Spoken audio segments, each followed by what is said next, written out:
Welcome na naman sa ating channel. Sa videong ito, panonoorin natin ang mga pangyayari sa kalikasan na siguradong magpapawaw sa'yo. Mga 1 in a million phenomenon na nakuna ng kamera. Pero bago natin simulan, palike na rin ang ating video para tuloy-tuloy lang ang pag-share ng ating blessings. Maraming salamat po. Tara, simulan na natin. Oh, wow. Oh my goodness. Ang mala fairy tale na phenomenang to sa dagat ay tinatawag bilang bioluminescence phenomena.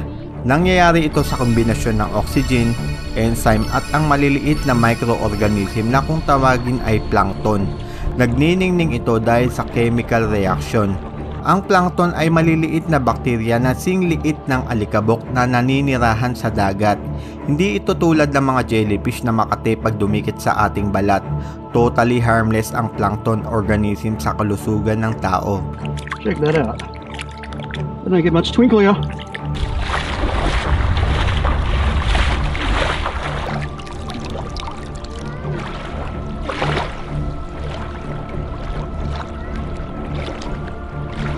Tinatawag ito bilang San Telmo, isang bilog na apoy.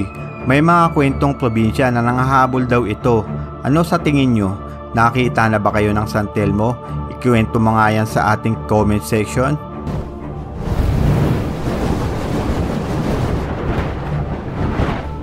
Meron tayong 7 natural wonders of the world.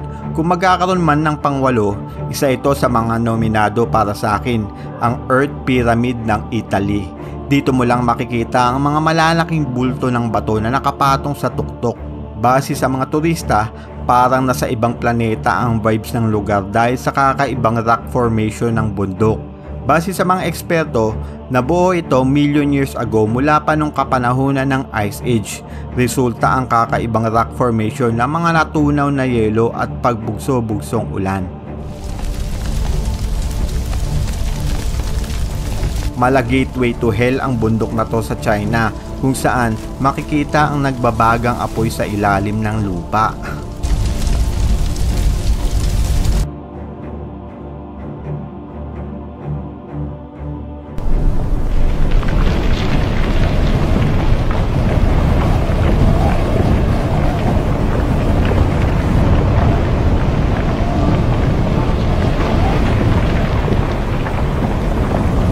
Alam mo ba na ang mga bulkan ay may kakayahang gumawa ng sarili niyang kidlat? Ito ay dahil sa mga volcanic ashes ng bulkan na nagkikiskisan. Dahil sa pagkikiskisan ng mga abo sa bulkan, nagkakaroon ng static electricity sa paligid nito. Nakakatakot, ngunit hindi natin mapagkakaila na isa ang volcanic lighting sa kabigha-bighaning display ng kalikasan. Wow!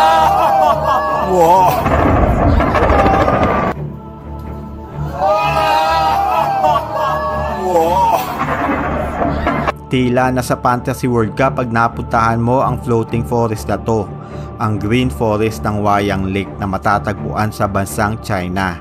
Base sa mga tourist guide, kailangan mong magpunta sa lugar sa buwan ng Mayo hanggang Oktubre dahil kung hindi, imbis na ganito ang makikita mo, ito ang makikita mo. Tunay na kahanga-hanga ang bato na to sa Tabuk Region, Saudi, na nanatili itong nakatayo sa kabila ng kanyang patusok na pundasyon.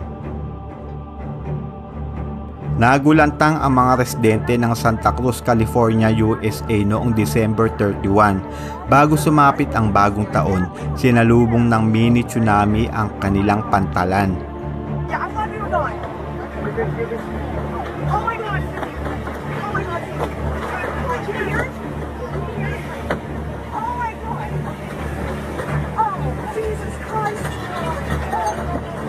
Kung ganyan ang kayang gawin ng isang maliit na tsunami, ano pa kaya ang kayang gawin ng mga dambuhalang alon?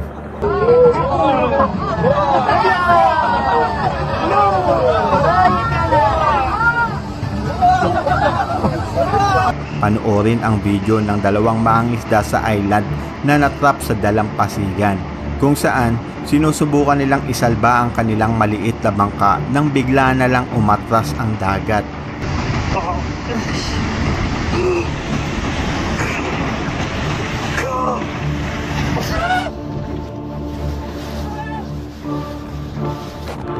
Ayon sa ulat, ligtas naman ang dalawang mangingisda puwera lang sa bangka nila tuluyan itong winasak ng malakas na alon. Guys, pag naranasan nyo yan, huwag kayong manghinayang sa mga gamit nyo. Iwanan nyo na ang gamit nyo at tumakbo agad kayo sa mataas na lugar. Ganito ang naging itsura ng mga bahay sa Canada matapos manalasa ang ice storm.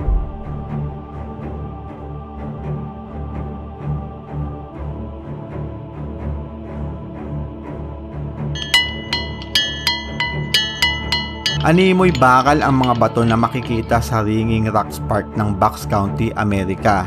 Lumilikha ang bato ng kakaibang tunog sa tuwing pinupukpok ito. Tumutunog ang mga ito na may kahalintulad sa pinupukpok na bakal.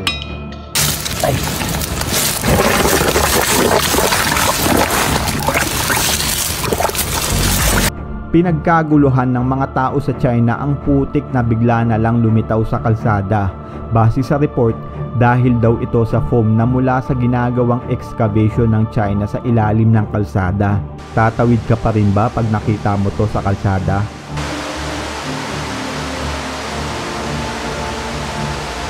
Sa video, makikita ang isang lalaki na parang nag-unboxing lang ng puno mula sa sapot ng gagamba.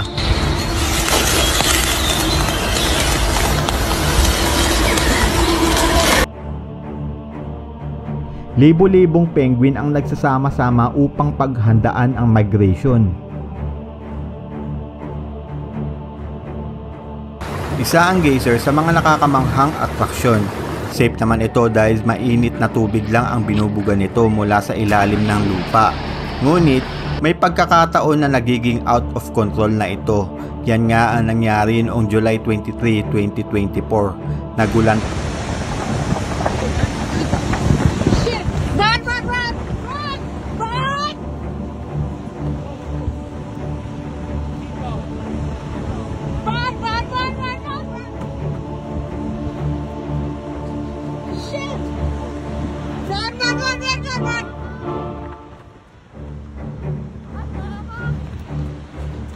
Kung napanood nyo na ang pelikulang Exodus, isa sa mga catastrophe doon ay ang Blood River.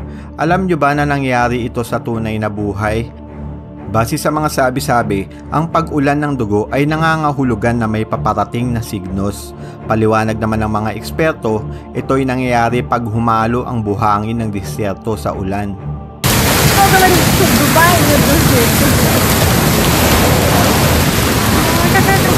Tinatawag ang lamang dagat na to bilang electric disco clam. Naglalabas sila ng kuryente sa katawan nila para akitin ang kanilang mga biktima.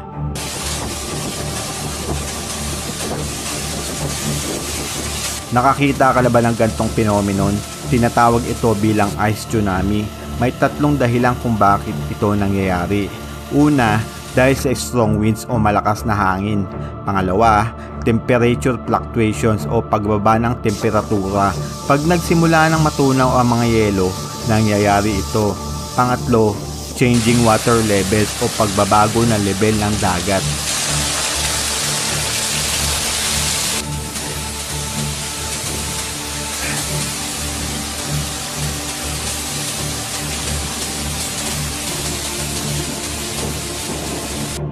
Gantong klaseng kaganapan ang makikita mo pag ang baha ay mula sa itaas ng bundok. Inaanod ng baha ang sanga-sanga ng puno.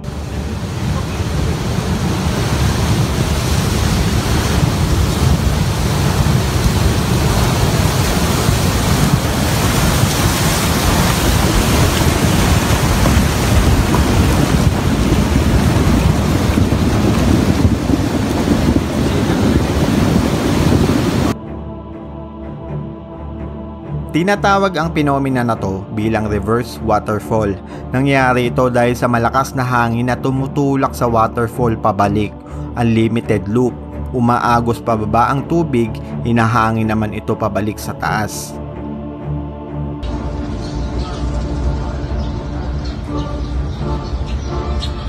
Satisfying sa mata makakita ng dust devil.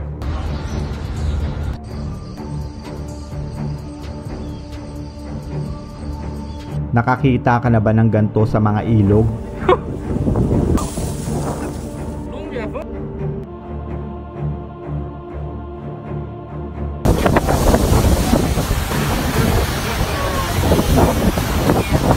Hindi alintana ng mga turistang nakasakay sa bangka ang kumukulong dagat dahil sa sumisirit na lava sa karagatan.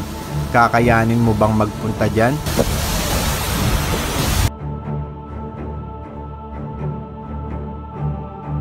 Ito na ata ang pinakamalaking bulalakaw na nakita ko sa talambuhay ko.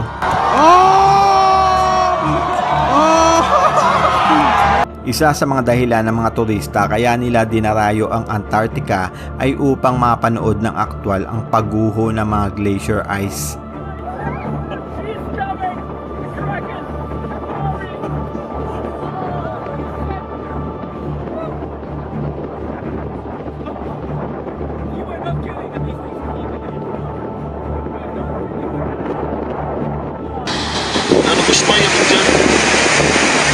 Ang video na to ay naglalarawang kung gaano kayaman sa langis ang Saudi. Sa gitna ng Sahara Desert, nadiskubre ng mga Arabo ang isang lugar na posibleng may nakatagong langis. Ang mga elepante ang gentle giant ng kalikasan.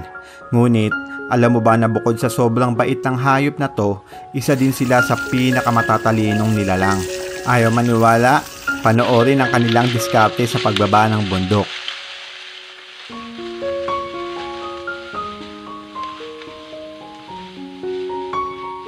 Hindi lang yan, sa katunayan, magagaling silang lumangoy. Sa kabila ng kanilang mabigat na pangangatawan, kaya nilang manatili sa ilalim ng tubig hanggang kailan nila gusto dahil sa kanilang ilong na ginagamit nila bilang snorkel. I-like mo ang ating video kung sang-ayon ka na cute ang baby elephant na to.